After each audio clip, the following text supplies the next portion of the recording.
Всем привет! Мы подарили пылесос по низких ценах. Сейчас. Нет, они не разговаривали, потому что я вчера не было. И я тоже еще не разговаривала. Ты что хочешь сделать? Включу так. В 2:30 у меня Включу должен быть... сейчас. Не включается пылесос, сейчас посмотрим. Ну как он? 3 раза.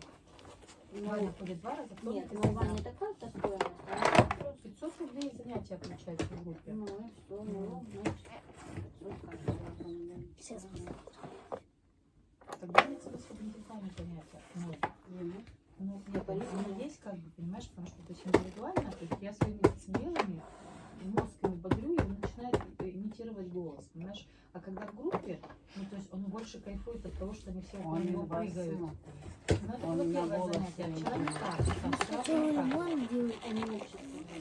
Да, он реагировал. Ну, реагировал, но не так, как первый раз. Первый раз, потому что это вау, да, круто. А второе занятие, то есть он больше на детей смотрел, то есть там все было около него. В конце все на ноги. Присел же к нему в коляску. Да, не пишет. Степа подошел и сделал на ноги к нему в коляску. Мы чуть не упали, мама такая.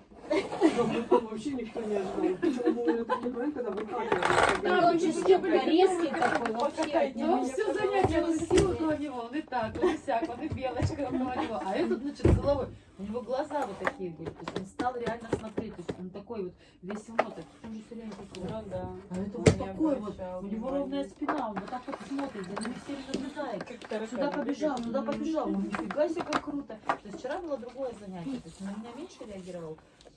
Я даже рядышком села, чтобы повторять, то есть он больше даже на Юлю реагировал, то есть она там просто трогала его, там же никто не позволяет. Нет, вообще, он не сопротивлялся, но там же Но руки он вырывает, когда я мамой пыталась. не трогайте, да, там еще что-то.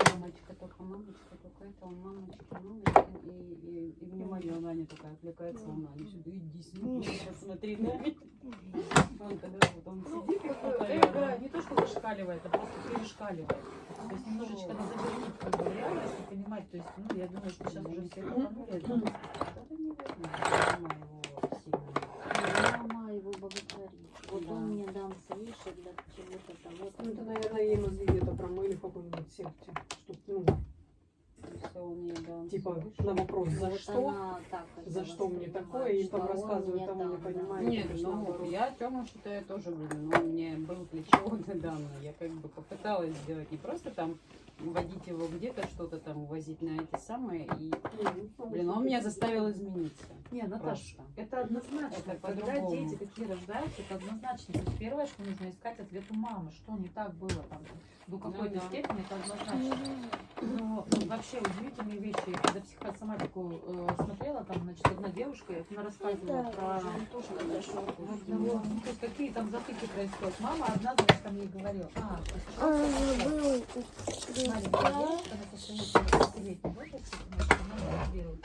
Она начинает кричать, я не смею, я тебя не вырву. 5 лет, да, то есть это получается. Следующее, ее застают, ну то есть видите, какое напряжение у ребенка. То есть они это делают, то есть первое знакомство с телом, второе Ну, знакомство. все делают, они Все ищут, делают, смотрят, все что это, делают, как все это. успокоят. То есть если ты не акцентируешь на этом внимание, да, то есть как бы все хорошо. Да. Но если ребенок в этом входит, значит он чувствует тревоги, и это момент успокоения его. То есть это как бы его, ну, как бы, он получается, что он успокаивается.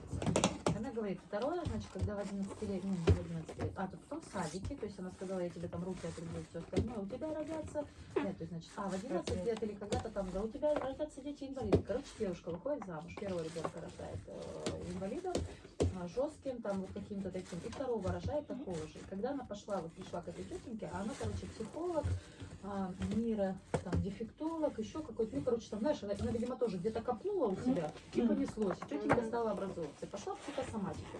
Она говорит, и когда мы начали это разбирать, мы докопались до детства, вспомнили вот это, она говорит, и оно все сложилось в пазлы, то есть вот эти вот мамины давления, то есть, представляешь, как оно отразилось в ребенке, вот это на все, что у нее вот это вот как бы запрограммированная история того, что у нее по-другому не может, понимаешь? И там еще там какой-то разбор был у девочки, что она все время, родители на работе, она все время чувствовала себя одинокой, и когда она родила ребенка ДЦПшного, и когда начала тоже с психологом разбирать, она все время проговаривала, я никогда не буду одна, посмотрите, как я ему нужна, я же ему постоянно нужна. И это история того же.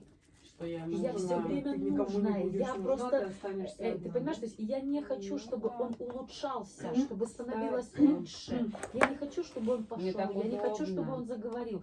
Он всегда будет со мной, и я всегда А буду когда ему меня не необходима. станет, что Ну, будет с этим это уже другая ребенком? история, об этом никто не знает. Это То есть на фильм данный есть, кстати, момент какой-то. Не Прям помню, вот- как пленница или как, короче, когда родная мать, дочь с детства не замечала, Социальный, что да, она такой? любит.